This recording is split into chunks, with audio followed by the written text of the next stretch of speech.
तो चलिए देखते हैं, ये हमारा लेक्चर हमने 2 तक कंप्लीट कर लिया था। बिहार पुलिस का हम सेट कर रहे थे, बिहार पुलिस का हम सेट करते हैं, लेक्चर 2 तक हमने कंप्लीट कर लिया था। ये हमारा लेक्चर यानी ये हमारा सेट 3 है, अर्थात हमने सेट 2 तक, जो सेट है 2 है ना, वहाँ तक हमने कंप्लीट कर चुका था। चलिए शुरू करते हैं क्वेश्चन नंबर 1 से। क्वेश्चन 1 देखते हैं कि स्वतंत्र भारत का पहला केंद्रीय बजट किसने पेश किया था।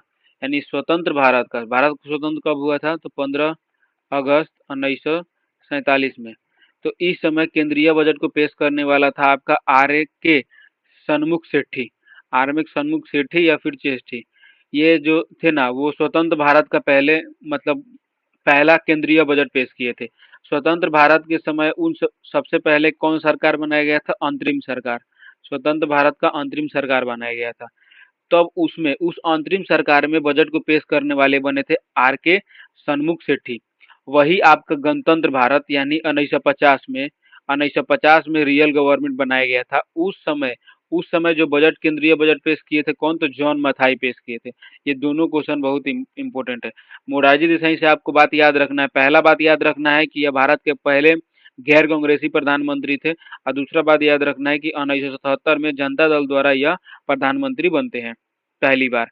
तो ये इनसे बात याद रखना है। तो option number A is sorry option D is right answer. 2 number question का बात करते हैं कि भारतीय संविधान में निम्नलिखित में से कौन सा केंद्र शासित प्रदेशों से संबंध है। यानी हमारा भाग कौन सा भाग यूटी से संबंधित है। तो देखो, ये बात करते हैं आपका भाग 8 पहला, तो यही संबंधित है, भाग 8 ही संबंधित है। लेकिन हम और देखते हैं भाग 4 में क्या है, तो डीपीएसपी यानी direct principle of state policy, ये भाग 4 में है। भाग 9 में क्या बोलता है, भाग 9 में पंचायत बोलता है, पंचायत पंचायत भाग 9 में पंचायतों का वर्णन है। और वही भाग 6 में आपका राज्यों का वर्णन है, यानी राज्य के बारे में बताया गया है। ठीक है, तो option number A is right answer. Next question देखते हैं, 3 नंबर क्वेश्चन देखते हैं कि संविधान के इनमें से किस अनुच्छेद में केंद्रीय बजट को वार्षिक वित्तीय विवरण के रूप में संदर्भित किया है। तो वो हो जाएगा आर्टिकल 112। आर्टिकल 112 को जो है ना, उसको वार्षिक वित्तीय विवरण में ही कहते हैं, मतलब वर्ष में ये जारी होता है। नेक्स्ट 4 नंबर क्वेश्चन देखते हैं कि निम्नलिखित में से किसे भारत के राष्ट्रपति द्वारा नियुक्त नहीं किया जाता है। तो भारत के राष्ट्रपति द्वारा नियुक्त नहीं किया, देखो, उच्च न्यायालय के न्यायाधीश राष्ट्रपति नियुक्त करता है, भारत के मुख्य न्यायाधीश राष्ट्रपति नियुक्त करता है, प्रत्येक राज्यों के राज्यपाल भी राज्यों के राज्यपाल भी कौन नियुक्त करता है, तो वो यही नियुक्त करता है। लेकिन जो राज्यों के मुख्यमंत्री होता है वो नियुक्त नहीं करता है।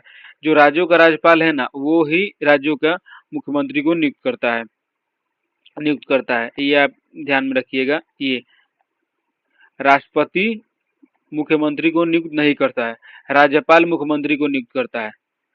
5 नंबर क्वेश्चन देखते हैं कि आपकी सरकार के विरुद्ध मतलब अपनी सरकार के विरुद्ध अविश्वास प्रस्ताव के दौरान भारत के प्रधानमंत्री मतदान में भाग नहीं ले सकते हैं। भारत के प्रधानमंत्री मतदान में भाग नहीं ले सकते हैं यदि वह राज्यसभा का सदस्य हो, तो भारत के मतदान में भाग नहीं ले सकता है। क्योंकि जो आपका पीएम होता है ना, पीएम होता है वो लोकसभा के साथ होता है, मतलब लोकसभा से यह संबंधित होता है। तो राज्यसभा का व्यक्ति भाग नहीं ले सकता है। अविश्वास प्रस्ताव पीएम को हटाने के लिए लाया जाता है।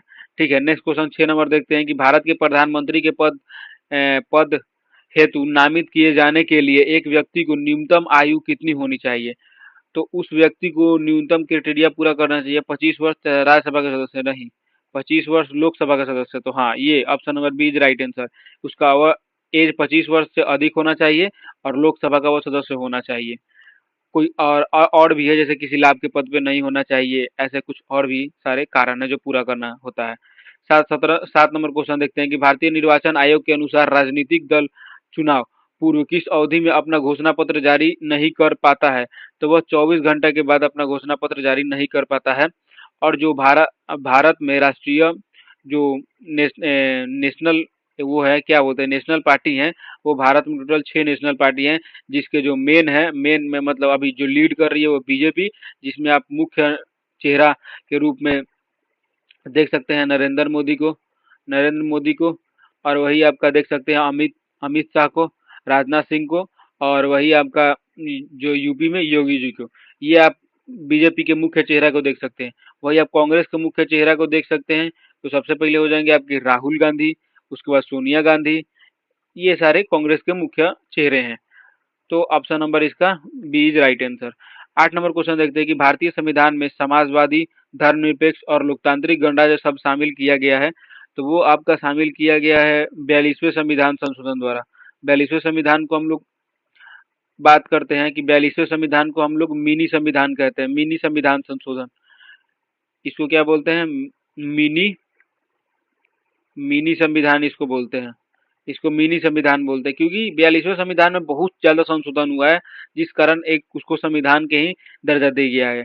42वें संविधान में ही क्या किया गया है कि समाजवाद, धर्मनिरपेक्ष और लोकतांत्रिक गणराज्यों को इसमें 42वें संविधान में ही शामिल किया गया है। ठीक है, 44वें संविधान से हम बात करते हैं। 44वें संविधान से 44वें संविधान 44वें संविधान जो 1978 में हुआ था, इसमें क्या किया गया था कि संपत्ति के अधिकार को संपत्ति के अधिकार को क्या किया गया था ना कि संपत्ति के अधिकार को मौलिक अधिकार से कानूनी अधिकार बना दिया गया। मौलिक अधिकार से सीधा क्या बना दिया गया था? तो कानूनी अधिकार, कानूनी अधिकार, कानूनी अधिकार बना दिया गया संपत्ति के अधिकार को। ठीक है, और इसको 7 से उठाकर कहाँ रख दिया गया? तो 300 के कॉम में या फिर 300 के ए में, जो भी आप बोले, इसमें रख दिया गया। ठीक है, नेक्स्ट, तो इसे ये हो गया 44वें संविधान संशोधन से। अब हम यहीं आते हैं, क्या बोलते हैं, 35वां संविधान संशोधन 1974। इसमें क्या किया गया था? इसमें किया गया था सिक्किम को सहराज्य बनाया गया था। सिक्किम को सहराज्य बनाया गया था। सिक्किम को सहराज्य की दर्जा, सिक्किम को सहराज्य की दर्जा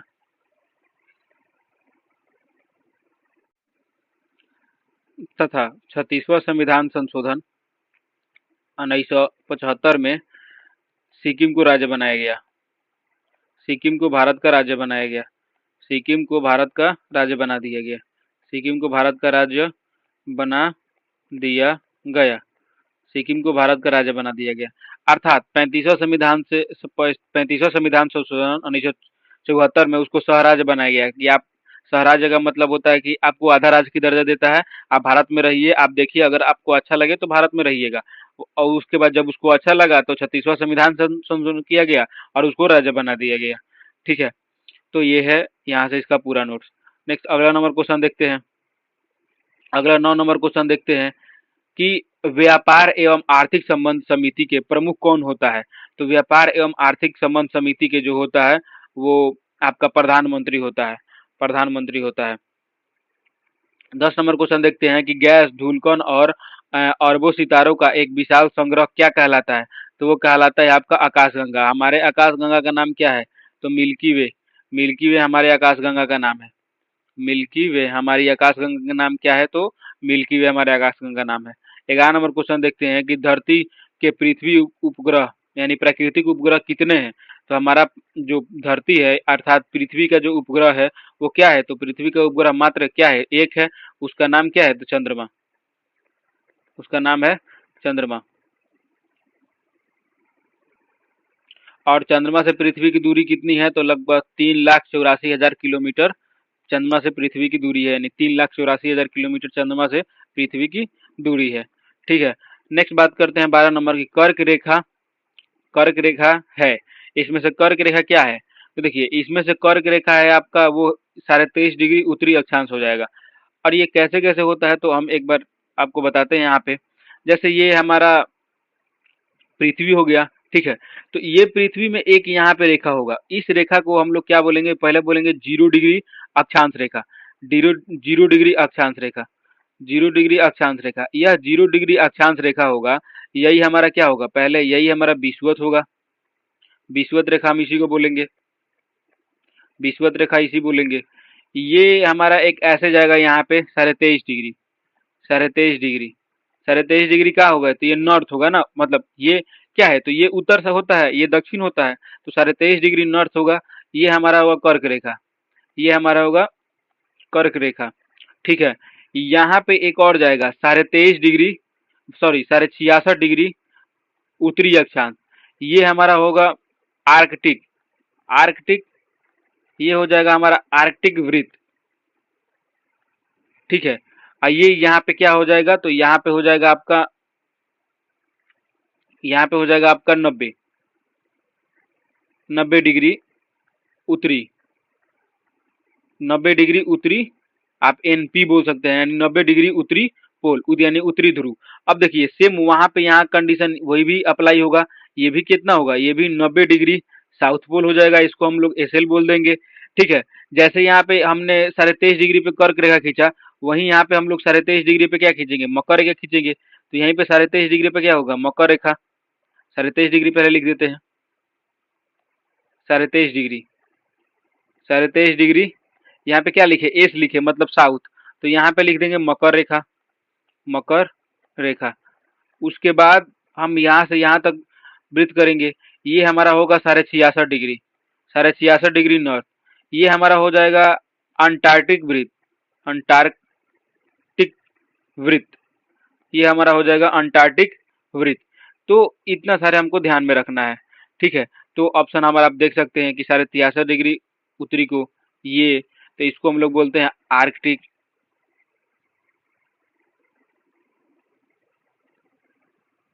अंटार्कटिक, इसको हम लोग दक्षिण को हम लोग अंटार्कटिक बोलेंगे।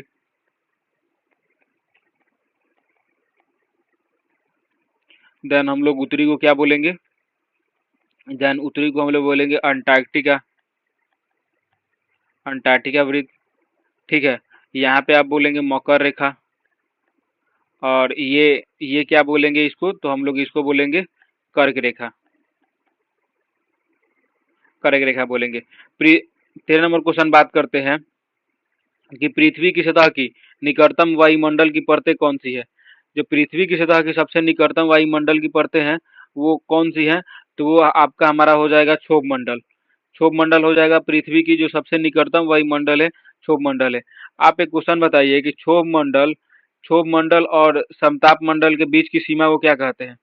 क्षोभ मंडल और समताप मंडल के बीच की सीमा को क्या कहते हैं, क्षोभ मंडल और समताप मंडल के बीच की सीमा को क्या कहते हैं, तो क्षोभ मंडल और समताप के बीच की सीमा को क्या बोलते हैं कि क्षोभ सीमा, क्षोभ सीमा, क्षोभ सीमा कहते हैं।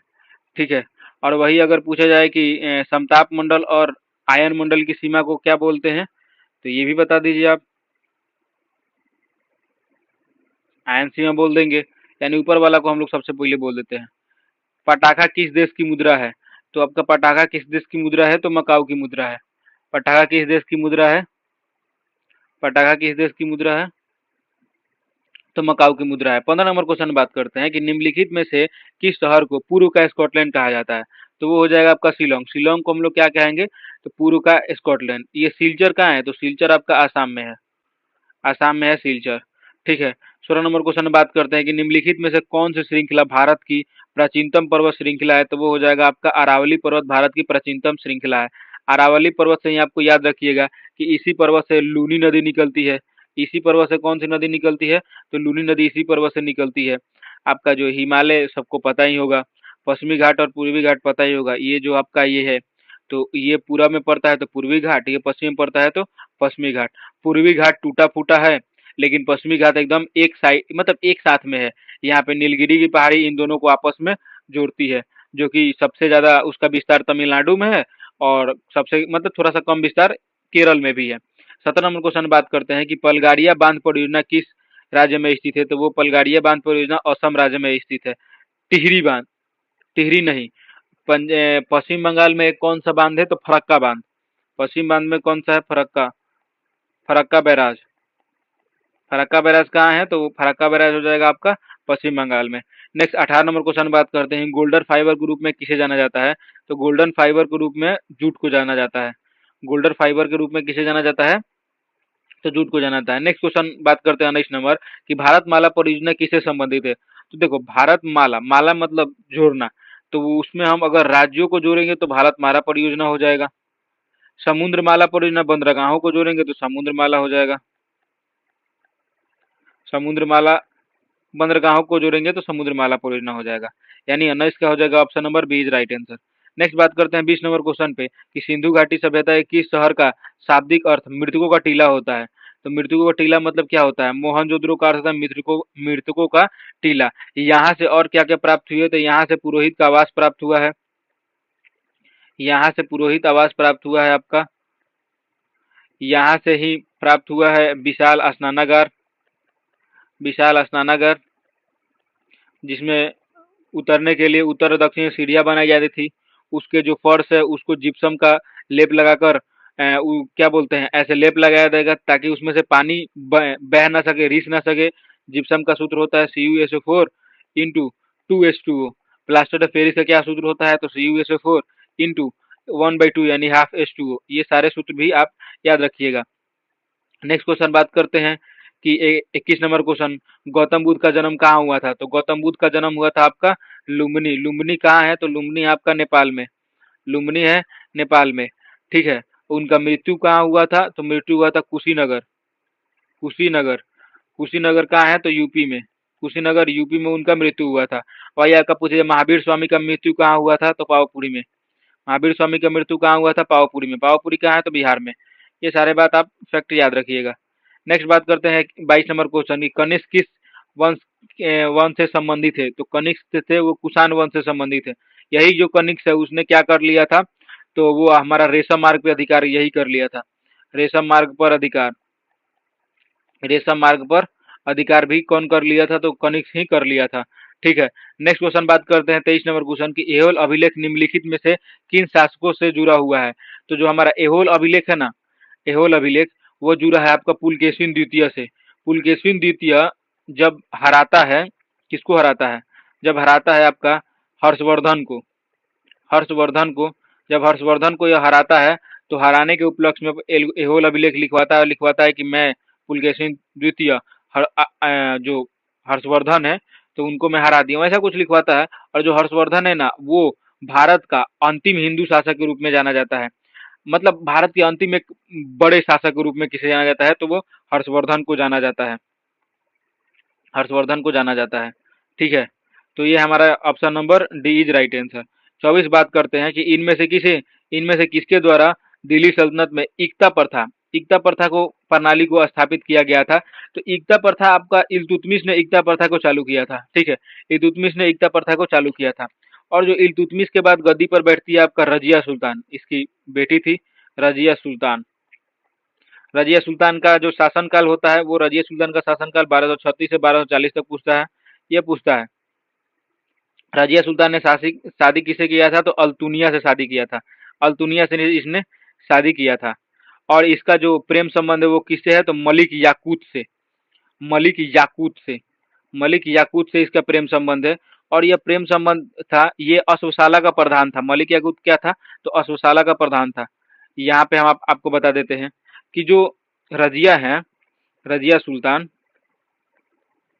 रजिया रजिया सुल्तान है, इनका पूछता है आपका टाइम काल 1236 से 1240 तक। ये क्यों इम्पोर्टेंट है? पहला बात ये इसलिए इम्पोर्टेंट है क्योंकि पहला इनसे पॉइंट लिखिए कि भारत का प्रथम महिला शासिका, भारत का प्रथम महिला शासिका, भारत की प्रथम महिला शासिका थी, भारत की प्रथम महिला शासिका थी। दूसरा बात, इनका प्रेम संबंध किसे था? प्रेम संबंध, प्रेम संबंध, तो इसका नाम था मलिक याकूत, मलिक याकूत। यह क्या था? तो यह था अश्वशाला का प्रधान,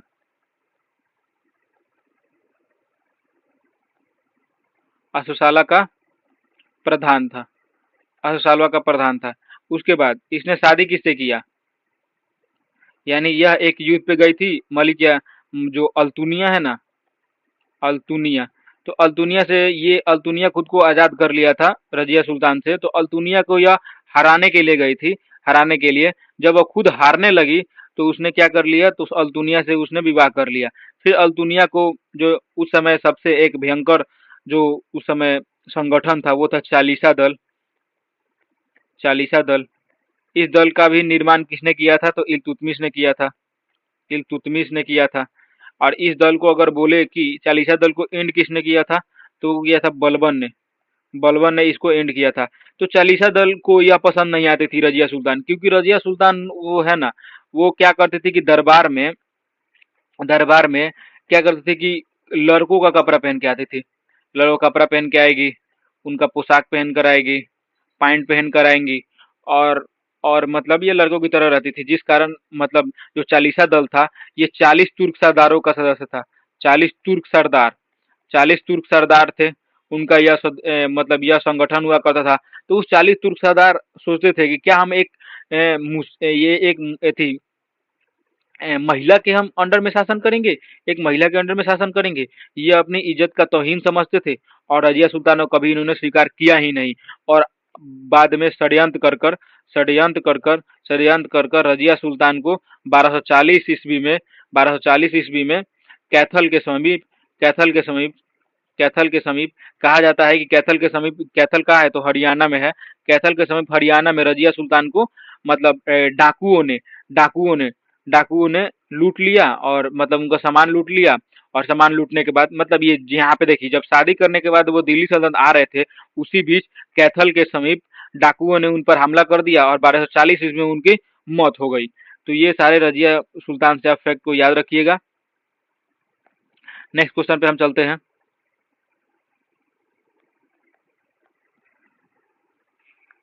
नेक्स्ट क्वेश्चन पे हम चलते हैं। 25 नंबर क्वेश्चन कि बुक्का प्रथम प्राचीन भारत के इनमें से किस राजवंश से संबंधित था। तो जो बुक्का प्रथम था और हरियर हरियर और बुक्का ने ही विजयनगर साम्राज्य की स्थापना किया था। विजयनगर साम्राज्य विजयनगर साम्राज्य की स्थापना किया था। उस समय विजयनगर साम्राज्य की स्थापना किया था। उस समय दिल्ली में कौन सा शासन चल रहा था, तो दिल्ली में उस समय तुगलक वंश था। और तुगलक वंश में कौन था, तो MBT, मोहम्मद बिन तुगलक उस समय शासनकार था। और उसके ही शासनकाल में ये आपका संगम वंश स्थापित होता है। संगम वंश MBT के मोहम्मद बिन तुगलक के काल में स्थापित होता है। ठीक है, तुलु वंश से एक महान राजा का नाम बताइए। देवराय कृष्ण देव राय का नाम आप याद रखिएगा। जो एक कृष्ण देव राय के ही बारे में लिखता है, कौन लिखता है, तो बाबर लिखता है अपनी आत्मकथा तुजुक-ए बाबरी में। तुजुक ए बाबरी तुजुक ए बाबरी तुजुक ए बाबरी में बाबर लिखता है कि जब मैं दिल्ली पे राज्य कर रहा था, दिल्ली पे शासन कर रहा था, तो उस समय दक्षिण भारत में कोई प्रतापी हिंदू शासक था, तो वो थे कृष्ण देव राय। तो ये हमारे लिए गर्व की बात है कि ऐसे कोई शासक हमारे राजा के बारे में लिखता है। 26 नंबर क्वेश्चन में बात करते हैं कि अहमदनगर की किस रानी ने बादशाह अकबर का विरोध किया था। तो अहमदनगर की जो चांद बीबी है, उसने हमारी क्या बोलते हैं, बादशाह अकबर का सबसे पहले विरोध किया था। जीनत महल कौन थी, तो जीनत महल थी आपके बहादुर शाह सेकेंड की पत्नी थी जीनत महल। इस बहादुर शाह सेकेंड को कहाँ भेज दिया गया था अंग्रेजों द्वारा, तो रंगून में भेज दिया गया था। रंगून में भेज दिया गया था। अब रजिया सुल्तान के बारे में हमने ऊपर एक्सप्लेन किया था। 27 नंबर क्वेश्चन बात करते हैं कि आईने अकबरी किसने लिखी थी। वह 16वीं शताब्दी का विस्तृत दस्तावेज है। इसमें सम्राट अकबर के अधीन मुगल साम्राज्य की प्रशासन व्यवस्था का विस्तृत वर्णन किया जाता है। तो वो लिखा थे आपके अबुल फजल ने इसको क्या किया था, लिखा था। ठीक है, 28 नंबर क्वेश्चन बात करते हैं केप ऑफ गुड होप कहाँ स्थित है। तो यही केप ऑफ गुड होप आपका दक्षिण अफ्रीका में स्थित है। तो ये और यह वही केप ऑफ फूड है, गो फूड है। जैसे ये क्या बोलते हैं, ये हमारा आपका भारत हो गया। ठीक है, यहाँ पे अगर मान लीजिए कि ये हमारा अफ्रीका हो गया, तो यही अफ्रीका के यहाँ पे एक कौन सा देश है, तो SA यानी साउथ अफ्रीका देश है। तो यहीं पे कौन सा स्थित है, तो Cape of Good Hope, Cape of Good Hope, H sorry HOPE, Cape of Good Hope, यही यहाँ पे स्थित है। यहाँ पे जब बार्थोलोमिया डियाज जब चला था, तो सबसे पहले यहीं पे रुका था।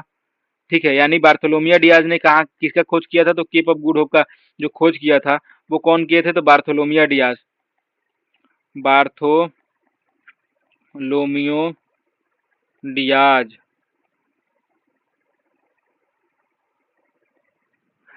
यही केप ऑफ गुड होप का खोज किए थे। यानी जितने भी, जैसे यहाँ पे कोई और जो है क्या बोलते हैं, जो कौन चला था भारत को खोजने के लिए, तो भारत की खोज किसने किया था, तो वास्को डी गामा। जो वास्को डी गामा चला था, तो वो भी सबसे पहले केप ऑफ गुड होप आया था। उसके बाद यहाँ पे मोरक्को में आया था। मोरक्को में मोरक्को में अ, मोरक्को, यहाँ मोरक्को था कि मोजाम्बिक था, मोरक्को देश था। मेडागास्कर, सॉरी मोरक्को नहीं, मेडागास्कर, मेडागास्कर द्वीप। तो मेडागास्कर द्वीप पे आया था, मेडागास्कर, मेडागास्कर पर यहाँ पे आया था। उसके बाद करने के लिए सबसे पहले उसके बाद केरल में एंट्री करता है, केरल की एंट्री करता है कालीकट पे, कालीकट पे वहां का राजा था जमोरिन, उसका भव्य स्वागत करता है, भव्य स्वागत करता है। तो ये हम इनसे भी हमको बात इतना याद रखना है। नेक्स्ट क्वेश्चन पे हम चलते हैं। नेक्स्ट क्वेश्चन है हमारा 29 नंबर। 29 नंबर क्वेश्चन बोलता है, अरे केरल में मुपला विद्रोह कब हुआ था? तो 1921 में। 30 नंबर क्वेश्चन, किंग जॉर्ज प्रथम क्वीन मैरी की यात्रा के याद में सन 1911 ईस्वी में भारत का कौन सा लोकप्रिय जो स्थल है वो बनाता है? तो gateway of India, gateway of India बनाता है। पूना समझौता कब होता है? तो पूना समझौता होता है आपका 1932 ईस्वी में। पूना समझौता होता है 1932 ईस्वी में। देखो पूना समझौता क्यों होता है हम बात कर लेते हैं। तो 1930 ईस्वी से 1931 ईस्वी के बीच तीन गोलमेज सम्मेलन होता है, तीन गोलमेज सम्मेलन होता है, तीन गोलमेज सम्मेलन होता है। उस गोलमेज सम्मेलन में आपका भाग लेते हैं अंबेडकर जी, अंबेडकर जी तीनों गोलमेज सम्मेलन में भाग लेते हैं। जबकि केवल दो गोलमेज सम्मेलन, मतलब केवल दूसरा गोलमेज सम्मेलन में भाग लेते हैं आपके गांधी जी। तो गांधी जी से बात रखा गया था कि आप सांप्रदायिक जो अधिकार है उनसे आप बात कीजिए, सांप्रदायिक अधिकार अधिकार है बात कीजिए, जो आपके दलित हैं उन पे आप बात कीजिए। तो उनको एक आरक्षण की बात किया गया था, आरक्षण की बात किया गया था, ठीक है। मतलब कोई कुछ एक आरक्षण, मान लो एक आरक्षण उनको देने के बाद किया गया था, ठीक है। तो ये थोड़ा सा कम था, ठीक है, मतलब बात हम करते हैं, थोड़ा सा कम था। तो उस पे गांधी जी वापिस आ गए। अंबेडकर को लगा कि गांधी जी दलितों के आरक्षण के विरुद्ध हैं, जबकि ऐसा नहीं था। गांधी जी दलितों के आरक्षण के विरुद्ध नहीं थे, दलितों के सांप्रदायिक मत के विरुद्ध नहीं थे। सांप्रदायिक मत, यहाँ पे आरक्षण की बात नहीं कर रहे हैं, सांप्रदायिक मत की बात कर रहे हैं हम। तो इनके वो विरुद्ध नहीं थे, जबकि वो विरुद्ध थे कि आप सांप्रदायिक मत मतलब आप उनको बांट दिए। तो 1928 में जब ये दोनों आए थे, तो 1900 जो 32 था, तो 1932 तक गांधी थे पूना के यरवदा जेल में। जो पुणे थे, पुणे के यरवदा जेल में थे। कौन सा जेल? यरवदा, यरवदा जेल में यह समझौता होता है, और इस समझौता के बीच दोनों के बीच बैठक होता है और बात किया गया। तो गांधी जी इस जो पूना समझौता है उसमें गांधी जी बोले कि देखिए हम दलितों के सांप्रदायिक मत के विरुद्ध नहीं है। आप अगर बात कीजिए कि हम दलितों के सांप्रदायिक मत को, अगर आप एक्स है तो हम दलितों को वाई यानी कुछ ज्यादा हम दे देते हैं, कुछ हम ज्यादा दे देते हैं, लेकिन आप उनको बांटने का काम मत कीजिए। तो 1932 में कौन सा समझौता हुआ था? तो पूना समझौता हुआ था, ठीक है।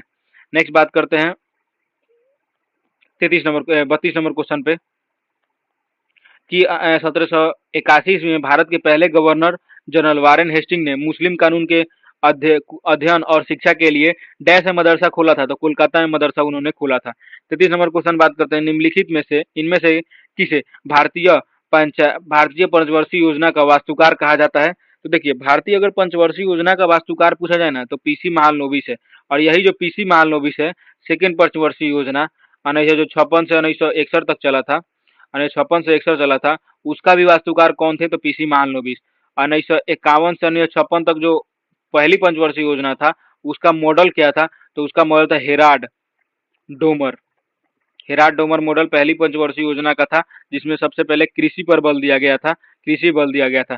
दूसरी पंचवर्षीय योजना पे उद्योगों पर बल दिया गया था, उद्योगों पर बल दिया गया था, ठीक है। और उसका जो मॉडल था वो पीसी महालनोबिस मॉडल ही था। 34 नंबर क्वेश्चन बात करते हैं कि भारत में बचत खाते पर दी जाने वाली ब्याज दर डैश के द्वारा निर्धारित की जाती है? तो जो आपका ब्याज देगा तो वही आपका बैंक ही देगा ना, यानी संबंधित बैंक। 35 नंबर क्वेश्चन बात करते हैं कि भारत के में प्रथम बार सेवा कर 1994 में लगाया गया था। 36 नंबर क्वेश्चन बात करते हैं कि इनमें से कौन सा पूंजी प्राप्ति का हिस्सा नहीं है? तो मतलब आप इनसे किस से आप पूंजी प्राप्त नहीं कर सकते हैं? तो आप एक बात बोलिए कि अगर आप किसी से ऋण वसूलेंगे तो वो अपना ही पैसा वसूल रहे हैं, तो उसमें पूंजी कहाँ से? आप अगर किसी में विनिवेश कर रहे हैं तो आप इसमें घाटे में न जा रहे हैं, घाटे में जा रहे हैं कि आपके पास कोई एक्स अमाउंट है, आप उसमें से माइनस करके कुछ अमाउंट लगाएं, तो आपके पास एक्स अमाउंट में से माइनस ही तो हुआ। आप किसी को उधार दिए तो वो भी माइनस में है, लेकिन आप किसी से कर लेते हैं तो वो आप ऋण में, मतलब आपको पूंजी की प्राप्ति होगी। तो option number A is right answer. 37 number question बात करते हैं कि महात्मा गांधी ग्रामीण रोजगार योजना अर्थात मनरेगा स्टार्ट कब हुआ था? तो मनरेगा स्टार्ट हुआ था 2 फरवरी 2006 को मनरेगा स्टार्ट हुआ था, यानी option number A is right answer. 38 number बात करते हैं कि महाराष्ट्र सरकार ने डैश के अवसर पर अस्मिता योजना शुरू किया था। तो महाराष्ट्र सरकार ने आपका अंतर्राष्ट्रीय महिला दिवस कब मनाया जाता है? तो 8 मार्च को अंतर्राष्ट्रीय महिला दिवस मनाया जाता है। उस दिन क्या किया गया था? तो यह शुरू किया गया था, यानी option number C is right answer. 39 number question बात करते हैं कि बैंक फॉर इंटरनेशनल सेटलमेंट का मुख्यालय कहाँ है? तो मुख्यालय आपका है बेसेल में। बेसेल कहाँ है? तो स्विट्जरलैंड। स्विट्जरलैंड, स्विट्जरलैंड में यह है। एक और बात याद रखिएगा कि पहली बार डाक प्रथा का शुरुआत 1794 ईस्वी में कहाँ से स्टार्ट होता है? तो यहीं पे, यानी 1994 में डाक का हम लोग स्थापना बोल सकते हैं, स्थापना, यानी डाक का शुरुआत सबसे पहले कहाँ हुआ? तो स्विट्जरलैंड में 1794 ईस्वी में। ठीक है। नेक्स्ट क्वेश्चन 40 में बात करते हैं कि भारत में अनाज काटने के समय इनमें से कौन सा लोक नृत्य किया जाता है? तो पंजाब में अनाज काटने के समय भांगड़ा किया जाता है। गरबा भी कहाँ किया जाता है? तो पंजाब में ही। कथक आपका कथक आपका यूपी में किया जाता है। ओडिसी आपका उड़ीसा में किया जाता है। नेक्स्ट क्वेश्चन बात करते हैं 41 नंबर की, अरुण शौरी निम्नलिखित में से किस पुस्तक के लेखक थे? तो अरुण शौरी आपके थे बेल के लेखक कौन थे? तो अरुण शौरी थे। नेक्स्ट 42 नंबर क्वेश्चन बात करते हैं कि अंतर्राष्ट्रीय ऊर्जा संरक्षण दिवस कब मनाया जाता है? तो वो मनाया जाता है आपका 14 दिसंबर को, यह मनाया जाता है। 2 दिसंबर को मनाया था अहिंसा दिवस। 2 दिसंबर को मनाया था अहिंसा दिवस, क्योंकि गांधी जी का जन्म 2 अक्टूबर है, सॉरी, गांधी जी का जन्म 2 अक्टूबर को ही हुआ था, तो उस कारण इसको अहिंसा दिवस मनाया था। गांधी जी का देश कब हुआ था? तो 30 जनवरी 1948 ईस्वी में। तो 30 जनवरी को हम क्या मनाए जाते हैं? 30 जनवरी को हम मनाते हैं शहीद दिवस। शहीद दिवस के रूप में हम 30 जनवरी को भी मनाते हैं। 6 अक्टूबर को हम लोग नूडल डे मनाते हैं, NODDLE, नूडल वही मैगी डे। नेक्स्ट बात करते हैं 43 नंबर क्वेश्चन की, चिकित्सा के क्षेत्र में पहला नोबेल पुरस्कार 1901 में डिप्थीरिया के टीके के लिए खोज के योगदान के लिए दिया गया था। ठीक है। 44 नंबर क्वेश्चन बात करते हैं कि डैश ने भारत में स्थित एक बायो रिजर्व है जो यूनेस्को में के विश्व धरोहर में शामिल है। तो यूनेस्को में शामिल होने वाला आपका एक वही है सुंदरवन। सुंदरवन में कौन सा जो टाइगर है? तो बंगाल टाइगर है। बंगाल टाइगर, बंगाल टाइगर कहाँ है? तो सुंदरवन के क्षेत्र में। और यह सुंदरवन कहाँ है? तो वेस्ट बंगाल यानी यूपी में। आपका पंचमढ़ी बायो रिजर्व कहाँ है? तो मध्य प्रदेश में। मध्य प्रदेश में। मनारी खाड़ी थोड़ा वो है, भूल रहे हैं। नोकरे कहाँ है? तो मेघालय में है। नोकरे कहाँ है? तो आपका मेघालय में है। नेक्स्ट बात करते हैं 45 नंबर की, GOE का पूर्ण रूप क्या है, फुल फॉर्म क्या है? तो है आपका जियो स्टेशनरी अर्थ ऑर्बिट। इसका मतलब ये होता है, ठीक है, यह एक सेटेलाइट को छोड़ने वाला है कि मतलब आपका पृथ्वी से कितना दूर पे यह सेटेलाइट रहता है, तो उसको हम बात करते हैं। यही हमारा जियो स्टेशनरी ऑर्बिट है। तो हमारा यही किससे संबंधित है? अर्थात तो संचार संचार संबंधित है, यही बात करते हैं, बात करेंगे हम इस पे आगे विस्तृत से। 46 नंबर क्वेश्चन की, अग्नि सेकंड क्या है? तो अग्नि सेकंड एक मध्यवर्ती दूरी के बेसाल्टिक मिसाइल है। एक युद्ध टैंक का नाम बताइए? तो अर्जुना। अर्जुना क्या है? तो एक युद्ध टैंक ही है। 47 नंबर क्वेश्चन बात करते हैं, कंप्यूटर शब्दावली में निबल का अर्थ आधा बाइट होता है। ये आपको डायरेक्ट याद रखना पड़ेगा कि निबल का अर्थ आधा बाइट होता है, इसका कोई उपाय नहीं है। 48 नंबर क्वेश्चन बात करते हैं कि निम्नलिखित में से कौन सा एक कंप्यूटर एप्लीकेशन सॉफ्टवेयर है? तो वो हो जाएगा आपका वर्ड प्रोसेसर। ये भी सेम आपको याद रखना पड़ेगा। इसमें देखिए कि माइक्रोसॉफ्ट ऑफिस में प्रिंटर प्रीव्यू को खोलने के लिए आपको क्या करना पड़ेगा? तो आपको कंट्रोल+F2 दबाना पड़ेगा, तो प्रिंटर प्रीव्यू खुल जाएगा। 50 नंबर क्वेश्चन बात करते हैं कि निम्नलिखित में से किसे गॉस नामक इकाई से मापते हैं? तो चुंबकीय प्रेरण को गॉस नामक इकाई से मापते हैं। गॉस नामक इकाई से मापते हैं। समुद्र की गहराई किससे मापते हैं? तो फैदोमीटर से मापते हैं। फैदोमीटर से मापते हैं समुद्र की गहराई। फैदोमीटर से समुद्र की गहराई मापते हैं।